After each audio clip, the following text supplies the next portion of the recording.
Last week, we talked about buildings and whether or not, one, the church would be authorized to have them. Two, secondly, how we would sponsor or support the purchase or rental of a building for an assembly of the saints to do their work that God has given. We noted that it's authorized, number one. A place to meet is demanded for an assembly. And we also noted in the scriptures that if we chose to meet in a home, we're all right. If we choose to use one or the other of someone's home, there is nothing wrong with that. And that particular place is used for the person that owns it, for his or her use. And yet at the same time, it can function as the assembly when necessary. So it has a dual function. Obviously, during the times of assembly, it needs to be held sacred for that purpose. What I mean by that is that the assembly is a holy occasion in which we do everything decently in order, and we're not doing things that we would otherwise do on our own. We treat it just the same as we would gathering, for instance, in this building, if we are properly handling ourselves correctly. And I have been in assemblies in someone's home. I've also noted that a church can decide to not own property or, in the case, not rent property, but utilize public facilities. In years gone by, county courthouses were common assembly halls. Many churches began meeting, and their starting point was in a county courthouse. Libraries are very common. High school gymnasiums, even today, are very common. You go into the Northeast or you go to places in the West where the cities are very expensive to live in and the church is oftentimes small. Despite their financial abilities, it's still very costly. And so therefore, they meet in these places until, and in many cases it is true, until the public places are off limits to Christians, they're oftentimes offered for free, as long as you use it in a way that is not inappropriate for the owners of the property. And usually that's how it's going to happen. I have met in Colorado in a congregation that utilized a community center room. This community center was built for multiple purposes. And the congregation that I was meeting with or visiting with at the time on vacation had the spot for a particular hour. And it just so happens that particular room accommodated a Methodist group an hour after hours, and a Pentecostal group actually met there before. So, again, you have multiple churches of kinds and types using. All we had to do was to make sure that, of course, we did not destroy the property or hang things on the wall or modify it. And then, of course, the chairs were the kind that came down. They were stackable, and they had a little closet, and we brought them out and put them in the room, and we used that. And then all we had to do was put them back into that closet, and the next people come in, and they got however many chairs that they wanted out. And incidentally, this community center had a rostrum, a podium of sorts on wheels like this that was very functional, as if they intended to allow assemblies to meet there. So again, that's an option also. There's multiple things that we could do, you see. But the key element was that we understood that the church's finance or the cost of the finance, if we decided to buy or to rent, was our obligation. And the only example or pattern that I could find in the scriptures is 1 Corinthians 16, 1 and 2. Though the example in 1 Corinthians 16, 1 and 2 is the church at Corinth supplying the needs of benevolence for Christian of the church in Jerusalem, though that was the specific example, it served very well as the general principle since we have no other example of collection. We use that pattern every Lord's Day, that we take up a collection for the saints. We also apply 2 Corinthians chapter 8 and 9 in the context that we discover there, which incidentally is of the same occasion. He just happens to be telling the Corinthians on that, in that particular letter, emulate the Macedonians and do this well. All right? But we know from chapter 9, beginning at verse 6, that we are to be cheerful givers in that regard. And so it was a perfectly good work. And so we know that we can collect on the first day of the week so that we have a treasury set aside for that design. Maybe we need to save up money for the purpose. Maybe it is to collect the money because we are renting the facility and we've got to pay it per month. But nothing authorizes us to solicit others for that purpose. And so churches do not need to be calling upon other churches, or for that matter, calling out to various Christians and saying, we need some help because we need to finance the place where we're meeting, or we do not have the full money that we need. The fact is that assembly, that cost or that expense, God has not specified that we can solicit either by direct statement or by an example or a necessary inference. So we don't need to be doing that. Churches do that. There's churches that set up funds just for that. Institutionally minded churches do it all the time for foreign work. When I go to India, there are multiple solicitations for collection for buildings. They will do that before they would collect or ask me for many other things in some cases. It's a priority for them.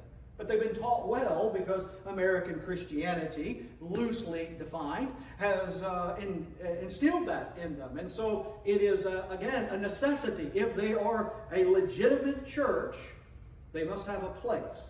And to have a place, it must be a place of which is public, that has a signage, etc., that is not private, and therefore it must be deemed as one that's a church. And they got to have help with that. But there's no example for that. Now, that being said, that sets the pace for what I want to talk about tonight. Because from time to time, we need to understand what God authorizes has a standard. And so therefore, when we judge whether or not a church can do this, that, or the other, we follow that pattern. Now, noting about the church, though I don't think it's a wise, I would argue that there could be judgment for an individual, such as I or you, to see a church of which we feel or we have confidence in that are doing the Lord's work, to give them or support them in the help of their construction of a building or whatever. I'm not arguing against that. But see, that would be the principle of the individual opportunities and responsibilities based upon what is ours. And remember what Peter said to Ananias. When it was yours to do with. But when you gave it to the Lord and you lied about it, that's a different matter. Right? You sold the property, now you can use it. Obviously, there are things that are lawful and there are things unlawful. But within the context of judgment, there is much room that I can do much good. Maybe the better good would be to finance other things than buildings, and that's pretty much my practice. But I couldn't say, well, Scott's sitting because he helped some congregation over here because he gave them some of which is his own in order to build or construct their building or repair or whatever. Okay? But nonetheless, we see that pattern, don't we? Now, that being said, like I said, let's move a little further because the standard is clear. First of all, Colossians 3:17 is my first principle. Colossians 3 and verse 17 makes it clear that whatever I do by the authority of God. In other words, in word and or in deed. Now, you might make the argument, well, who is Paul addressing? Is he addressing primarily the church of Colossae, or is he addressing the individuals of Colossae? Sometimes there's a technical distinction. We oftentimes have to make that argument to people when they try to apply church responsibility to James 1:27, right? Now, James 1:20, James is an easier one in one respect because James is a general epistle. There's not any particular church in mind. In fact, it appears if you open up the first verse of James, and he makes it clear he's writing to the dispersion, so it appears to be a very Jewish contextual letter in one sense, but would apply to all. In which case, all individuals would be accountable. The pure and undefiled religion before God and the Father is this, he says, and that is to visit or to take care of the needs of the widows and the orphans, and to keep oneself unspotted from the world. Okay, so that's our obligation, and many have tried to apply that to the work of the church, and it ain't going to work. Okay, that's easy to define.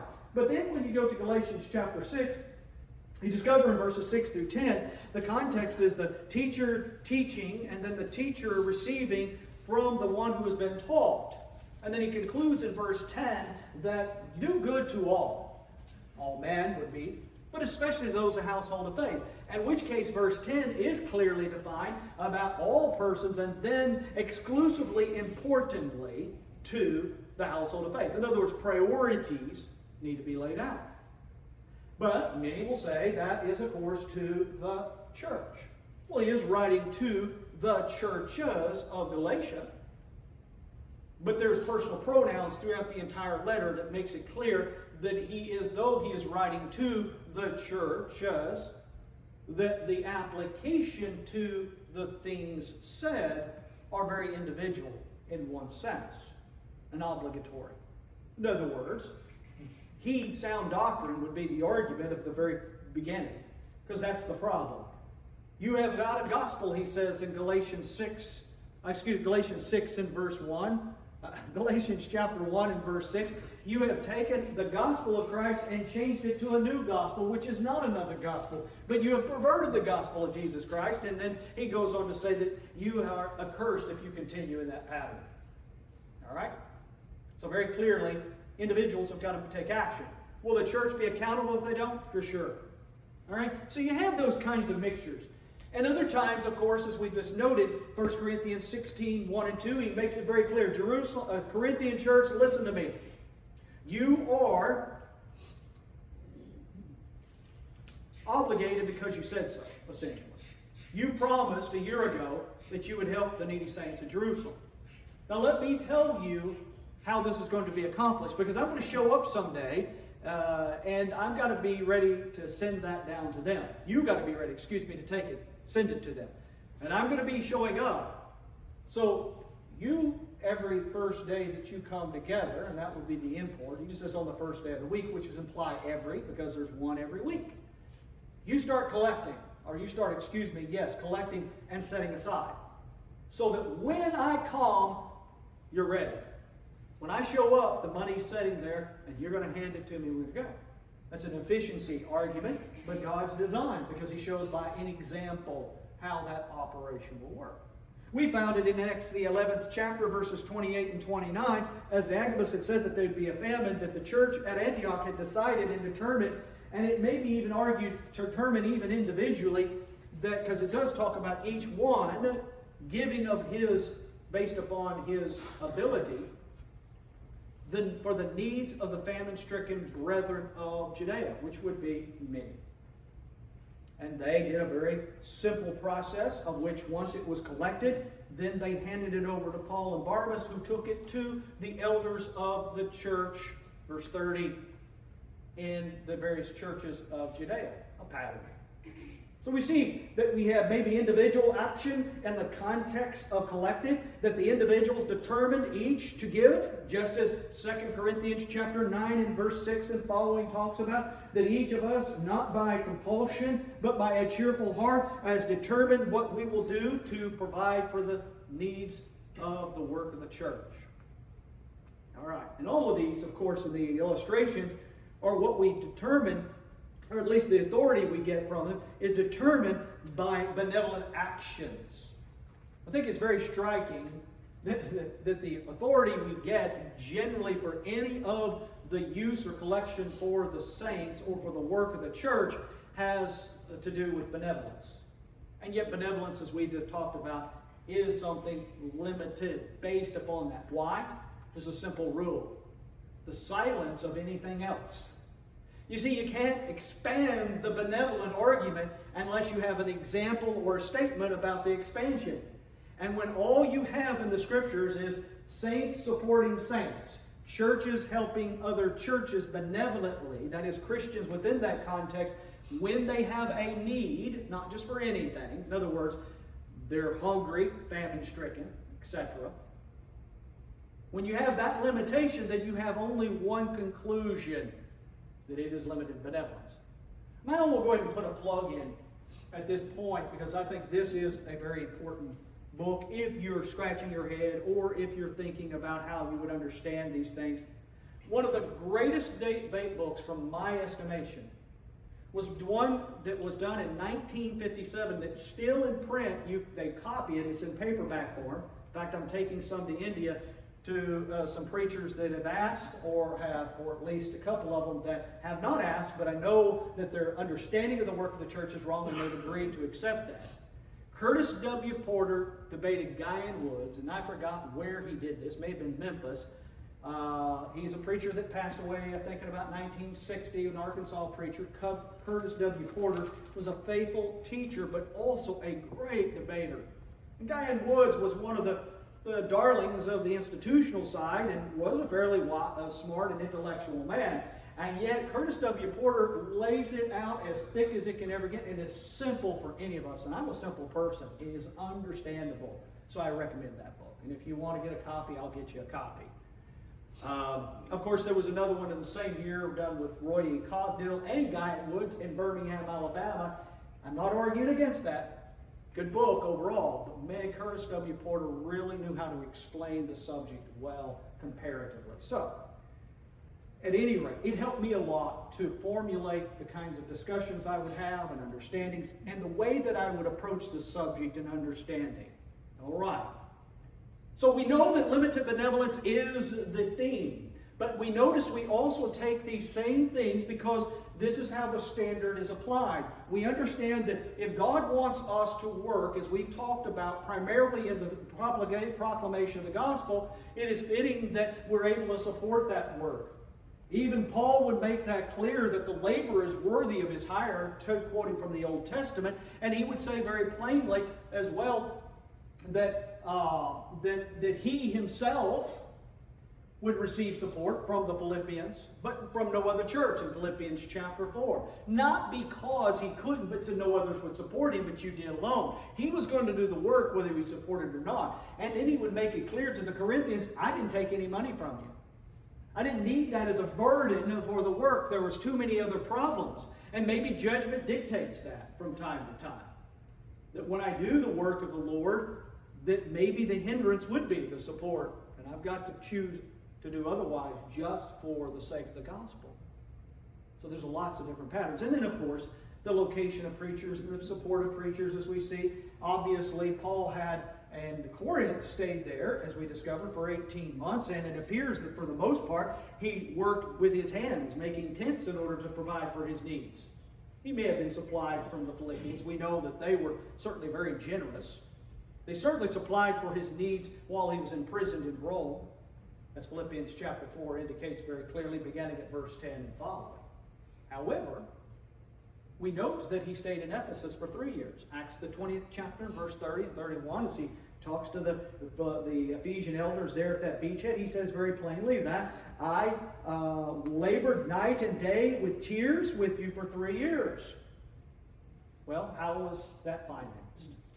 We might presume the church at Ephesus had a lot to do with that, maybe others. It doesn't appear that he spent much time in manual labor, if any at all. We know that in Acts the 19th chapter that one of the places that he did a lot of his teaching from was this school of Tyrannus. I had a preacher in India try to explain to me, and we're going to talk more when I go back to visit with him in June. So here was his evidence as I was talking about these things, and I very plainly and kindly asked him to show the proof for the various things that he would do and how the church would get its financing, etc., or have a school, because he happened to have a Bible college that was sponsored, and I think American churches and maybe the church where he was, his father, where he grew up and where his father preached, supported it, etc. And so they had their own Bible college.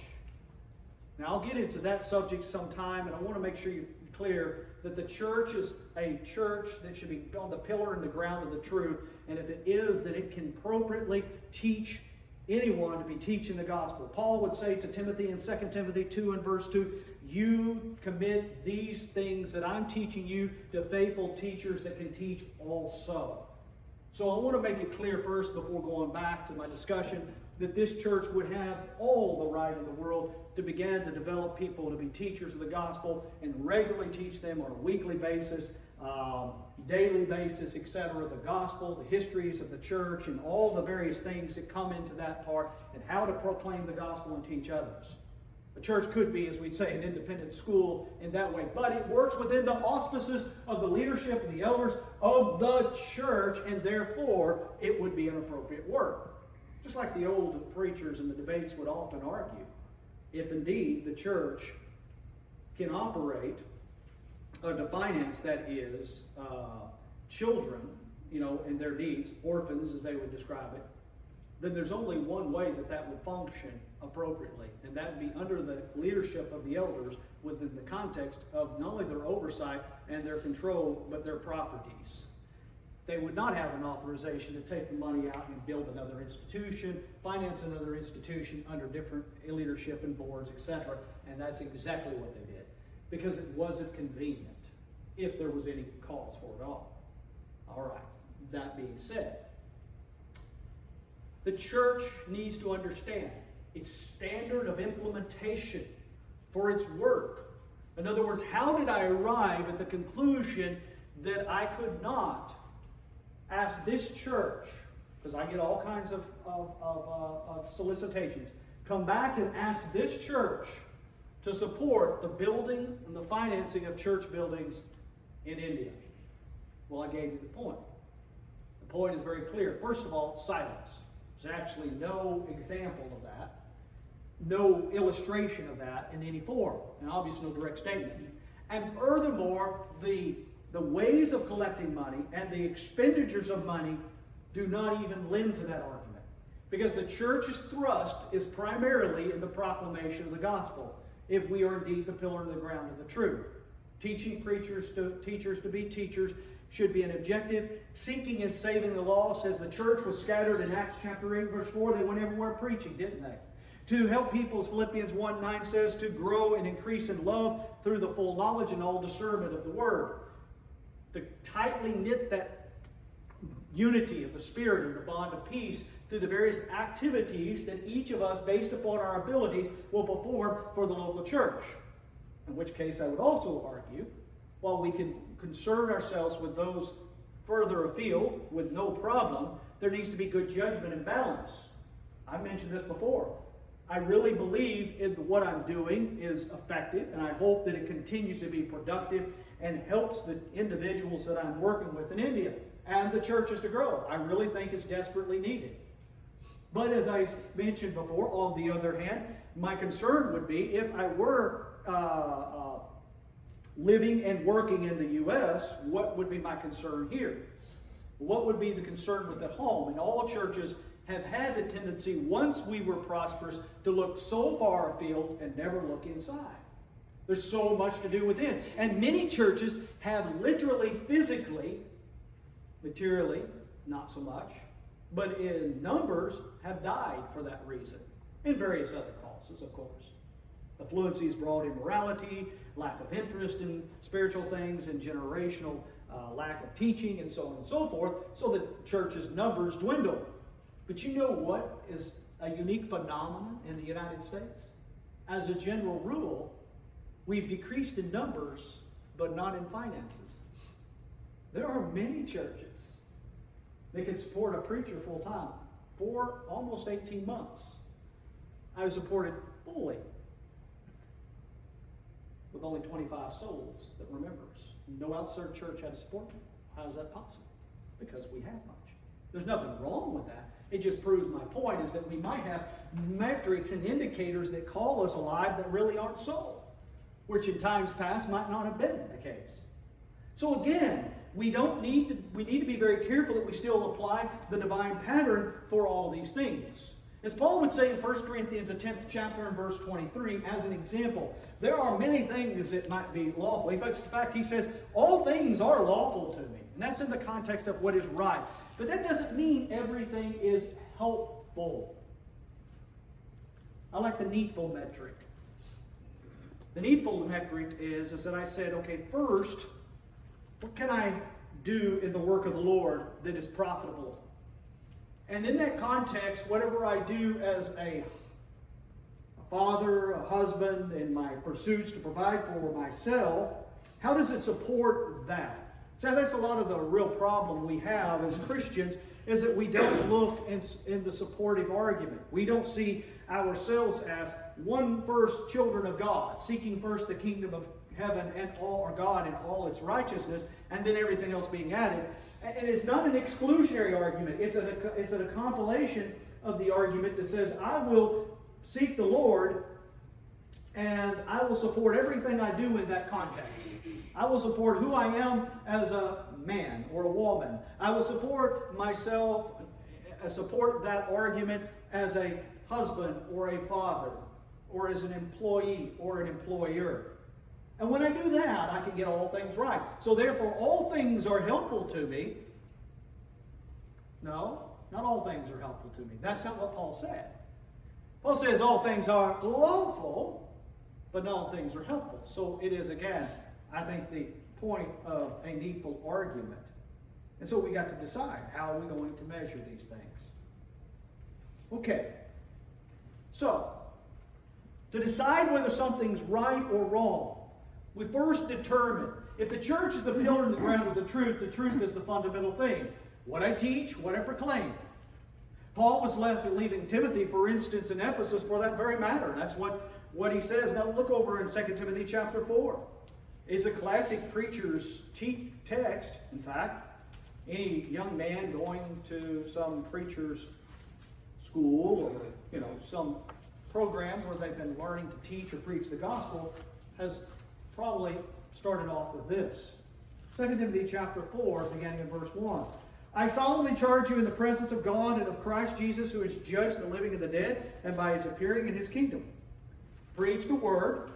Be ready in season, out of season. That means whether it's convenient or not. Reprove, rebuke, exhort with great patience and instruction. For the time will come when they will not endure sound doctrine, but wanting to have their ears tickled, they will accumulate for themselves teachers in accordance to their own desires, and will turn away their ears from the truth and will turn aside to myths. But you be sober in all things, endure hardship, do the work of evangelists, fulfill your ministry. In other words, what's the point? Paul says, here's the reason, essentially, that God has given teachers or evangelists particular, we'd say maybe offices or works, not so that I get a paycheck.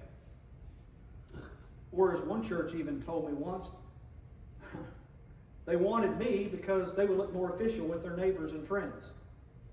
Everybody else had preachers, they didn't have one. That's a poor reason.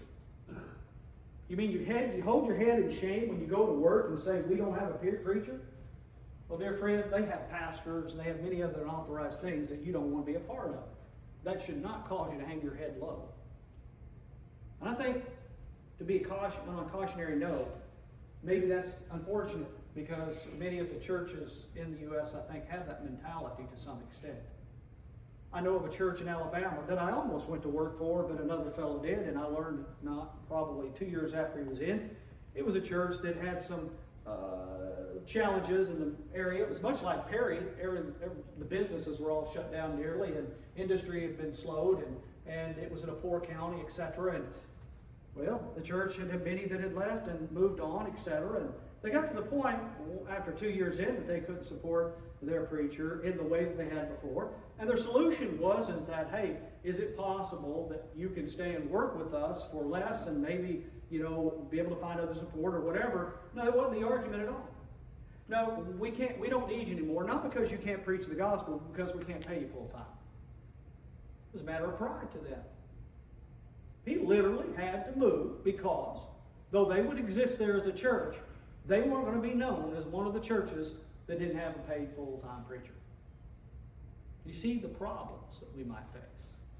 We're not applying the Word of God as we should. It is not no more right for me to demand full support from anybody, no more than it would be for a church to say, you cannot work here because X, Y, and Z. And I don't know what they did after that. I don't even know if they still are in... I would imagine they're still meeting because where they live is quite a ways to drive up out of them hills to go someplace else. And I suspect they still do. They're just doing it without a preacher because their pride. It's a sad, sad commentary on us. So we got it all kinds of ways. But the principle is the preaching of the gospel. An evangelist like Timothy was told, you need to stick to that. And this is what you're going to find. You're going to find out they don't like it.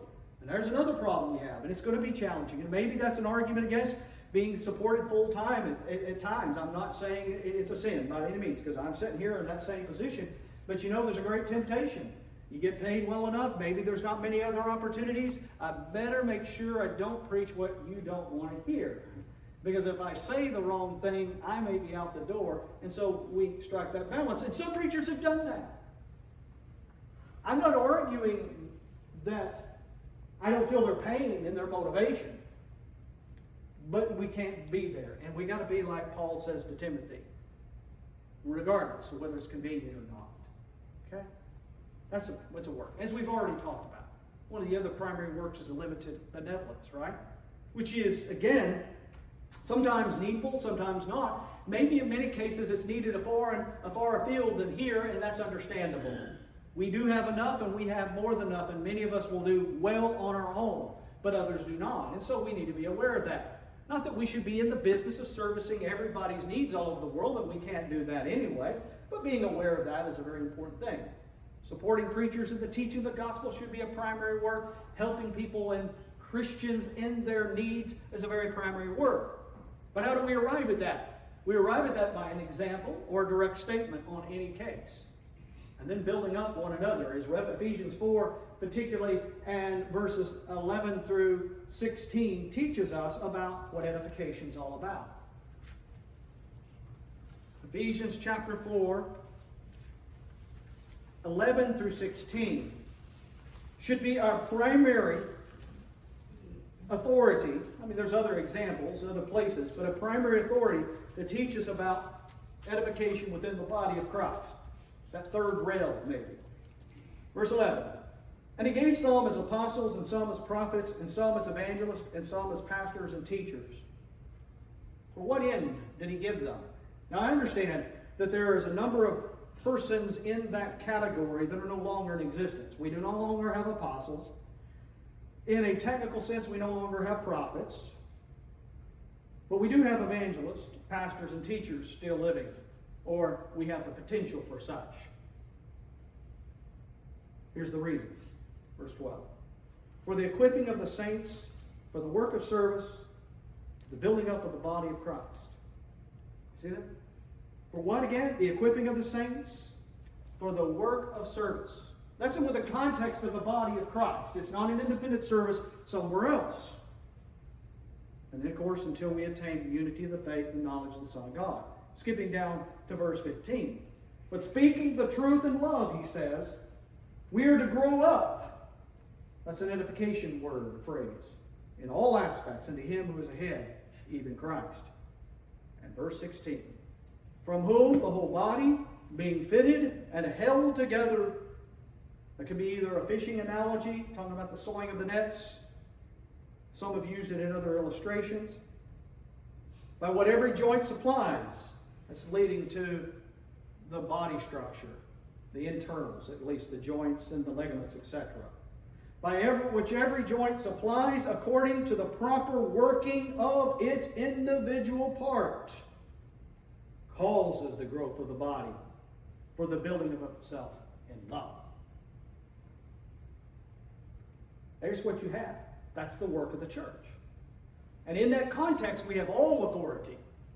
Now we have to make judgments as to how we're going to either spend our resources. What resources do we have? There's three primary resources every individual has, and I would argue by extension every church has. Number one, time. You know, we say sometimes time is not on our side. Other times we say we waste time, and that's true. In one sense, because there's so much to do and so little time, and because of our lack of judgment or intellectual inability or capabilities, or maybe some other external restriction, we're not able to use as we should. But needless to say, not only do individuals, but churches have time. To the time that God has given, we have time. It's ours to exercise as the Lord's people, individually as well as the church. The other resource that we have is our personal abilities. Like we said in Ephesians 4, verses 11 through 16, Romans 12, particularly as he talks about verses 6 through 8. Each one exercise the gifts that he has within the context, and you do it to the most of your ability and all your might. As Paul is saying to the Corinthians in 1 Corinthians 12 through 27, let me tell you, you are individual members. As he said in Romans 12 and verse 6, I believe, he says you are individual members of one another. And therefore, you do not disregard one individual. I don't care if you're talking about the widow lady. I don't care if you're talking about the young Christian. Everybody has a part to play, and we don't disregard it. Again, 1 Corinthians 12 through 27 makes that abundantly clear. But we got to be willing to exercise those. But we must. So the abilities that we have, the strengths. See, a church is only as good, not as the American Christian, or let's say quote-unquote Christian method, that they have a pastor who establishes, or a pastorate, a husband and a wife team, or whatever. That's a traditional Protestant, would say, post-World War II program. Before then, it was some ordained clergy and a board of deacons that oftentimes ruled that. And now you always have in the Catholics some cardinal systems and bishop systems, etc. All those things run awry to what God intended. What he did say in the Scriptures is that you individually have just as much responsibility to find your place and serve well so that the church may grow. And sometimes, maybe too many times, we do this poorly. But we must. You want the church to grow here, then you do your part. You want to grow yourself, you do your part. What's your part? It may not be mine, but it's your part. You got to exercise that. You got to discover that. Maybe you don't know, have somebody to help you. What is your talent? What's your ability, etc. Again, go back and read Romans 12. One who gives liberally. One who is cheerful, obviously with great cheerfulness, etc., etc. Okay? And the third thing that we have is money. Maybe not a great deal, but I'm going to tell you very plainly. We all have that resource. I mentioned the fact in Luke 21 that the widow with her 2 mites, she was as rich as anybody, and Jesus extols her as one who had even given more than the richest person that had given into the temple treasury. There's your template. And notice that Jesus does this in his last week. He's getting ready to die, and he's teaching his disciples who is the real giver. And it's not a temporal argument. It's like, okay, well, the rich ain't no good. I don't need your money. I only need the poor person's money. That's a foolish argument. But what he was extolling was her heart's desire. Now, let me illustrate that in the church age. We've talked about it many times, but let's go back to 2 Corinthians chapter 8, verses 1 through 5. 2 Corinthians 8, verses 1 through 5. Now, brethren, we wish to make known to you the grace of God, which has been given in the churches of Macedonia. That in a great ordeal of affliction, their abundance of joy and their deep poverty overflowed in the wealth of the liberality. Did you catch that? And their deep poverty, their giving was liberal. But I testify also that according to their ability and beyond their ability, that even ramps up, doesn't it? They gave of their own accord. How were they able to do that? Well, verse 4 says, they had a heart for it because they begged. They urged for a favor and participation of that support. And then verse 5. This not as we had expected, but they first gave themselves to the Lord, and then to us by the will of God. That's the pattern. And that's more than just money, monetary, but in this case, as we argue, your other resource is money. What are you doing with it? Right? Judgments have to be made. Certainly, you don't have an unlimited amount, and you can't serve and help everybody. And nobody should ever expect that of you. I have been, in some cases, demeaned or treated poorly by some foreigners because they thought that I should be able to just unload whatever. It's that whole unfortunate, carnal, material ideal, and especially the perception of American Christianity. But it don't take very long to discover those sorts of things. And if we're not careful, we can get those at different levels. But nonetheless, you still have your time, you have your abilities, and you have your money. Those are the three tiers. And we as a church, guess what? Have time, abilities, and money. Not one or two churches are alike, oftentimes, in many respects. Now, we should all be alike if we're faithfully following this sound doctrine. As Titus will make it very clearly in his letter in chapter 2. We're going to follow the pattern of sound words, as Paul even tells Timothy. And to that extent, I should be able to recognize the Lord's church wherever I go, especially if I'm searching them out as I should. No doubt this morning, Buddy and Catherine were probably in Auburn. And I don't know, but in that area maybe, but they were worshiping. We know there's a brethren there, right? I have a son and daughter-in-law that just, a daughter and a son-in-law that just left, and I know where they headed back to and where they're worshiping, and so on and so forth. So again, we can find those of like precious faith that are living like we are. However, within that context, and you can notice that if you do spend any time, there are different dynamics. You realize there are different strengths and weaknesses, and yet sometimes you also see problems, and you have to understand that just because there's differences and you're not like them doesn't mean you don't have to work on your problems. We're not a church because we got X, Y, Z. We have a certain number on that board, whether it be the people or the money. We're the church properly if we're spending time and teaching the Word of God, building one another up in that, looking for opportunities to use our individual abilities collectively to support one another in that, looking for opportunities as this church to grow in its teaching and its preaching and various evangelistic efforts. And that's probably where we failed the greatest, because we just kind of skate along. We're working on the old days. The old days was tent meetings for 3 weeks, or a gospel meeting in here, and 40 baptisms in 1 week. That is not unreal. Maybe that number dwindled over our time as the church still seemed to be great in number to 5, 10, or 5, and then eventually nearly none. But now we are old maybe, and we're just looking at the good old days. And the problem with that, the good old days aren't so good when all you're doing is looking back. Because God says, Jesus says, you put your hand to the plow. You're not worth anything if you're looking backward. So we have to do that. Now, what's the next step? Well, based upon all of that, then we must be determining what is right and what is wrong so that we don't find ourselves on the wrong side of God. How do we decide what we do? I mentioned it last week, and I'm going to bring this subject up next Sunday night, so I want you to be thinking about it.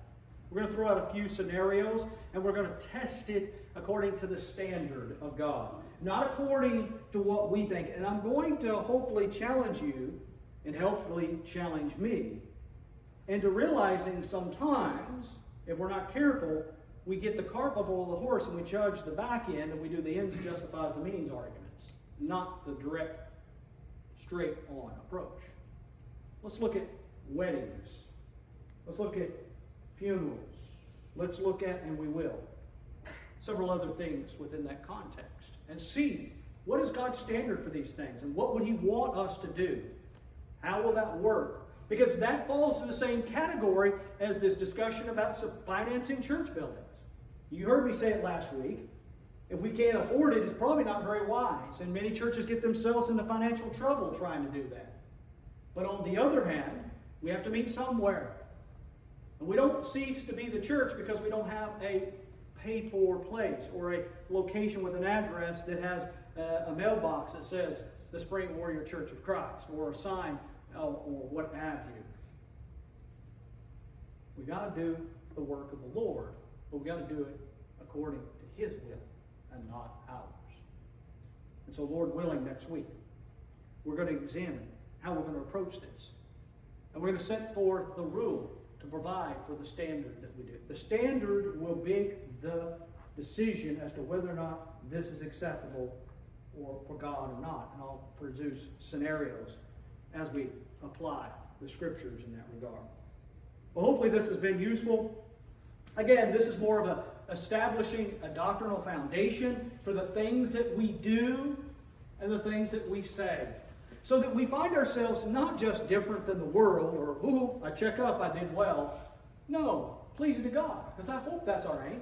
It's not to be throwing it in somebody else's face, or to say, aha, okay, we're the right ones. No, to say, God, are you well pleased with me? That's the question we need to ask. If He's well pleased with us, then all is well. But if He's not, nothing's well at all. And it doesn't matter how many things we get right compared to, whether it be a denominational church, an institutional church, or even for that matter, the Lord's church, someplace that is not doing as well as we are, in whatever area or categories. Because what we're also going to talk about when we apply this standard of rule will be disciplinary and thinking about what would be the aim for discipline. Not so much just the application of discipline, but the ideal of why would we do that and to what extent and what purpose. What's our reasoning behind that? It's not a technical work. It's a fellowship work. We got to guard that. Guard that with all our life. We need to have a fellowship with one another that is intact, that is strong and vital, because, as John says in 1 John, beginning at verse 1, the first 5 verses, his fellowship is with God. And his fellowship is with people that are with God. And our fellowship should be with God and the people that are with God, and nothing less. So be thinking about those things. If you're here this evening, you need to obey the gospel of Jesus Christ. Looking out among us, I don't see anyone that's necessarily needing that. However, it may be the case. You've been examining that and you're feeling compelled that maybe your baptism wasn't what it should have been, and that's all right. I understand that. Your conscience needs to be cleared, so maybe you need to obey the gospel of Jesus Christ. Maybe it's because you need to come and because you need to ask forgiveness for sins that may be brought reproach upon the church, or things that you want to get off your chest and you need help with, maybe to be strengthened in and support in. And that's what we should be here for. We are here to help one another. So what is your need? Maybe you have that. Salvation in need now, and that's one of the works that we have.